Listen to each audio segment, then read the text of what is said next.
નમસ્કાર મિત્રો, મારી આ ચેનલમાં તમારું સ્વાગત છે। શિયાળાની શરૂઆત થતાં લોકો ગીઝરનો ઉપયોગ શરૂ કરી દે છે, પરંતુ અવારનવાર ગીઝરના કારણે ગુંગળામણના કારણે મોતના સમાચાર સામે આવે છે।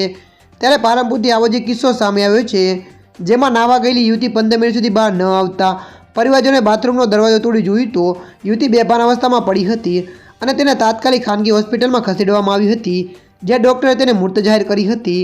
ત્યારે મિત્રો, પ્રાપ્ત માહિતી અનુસાર પાલનપુર આબુ હાઈવે ઉપર આવેલી તિરુપતિ રાજનગર સોસાયટીમાં બુધવારે સવારે દુર્વા નામની કિશોરી નાહવા માટે બાથરૂમમાં ગઈ હતી, પરંતુ 15 મિનિટ સુધી કોઈ અવાજ ન આવતા તેની માતા દરવાજો ખખડાયો હતો, પરંતુ કિશોરીએ દરવાજો ખોલ્યો ન હતો, જેથી પરિવારજનોએ બાથરૂમનો કાચવાળી જાળીમાંથી જોયું તો કિશોરી ફર્શ પર બેભાન પડી હતી, જેથી આસપાસના લોકો એકઠા થઈ ગયા હતા અને બાથરૂમનો દરવાજો તોડી કિશોરીને તાત્કાલિક દવાખાને લઈ ગયા હતા, જ્યાં ડૉક્ટરે તેને મૃત જાહેર કરી હતી।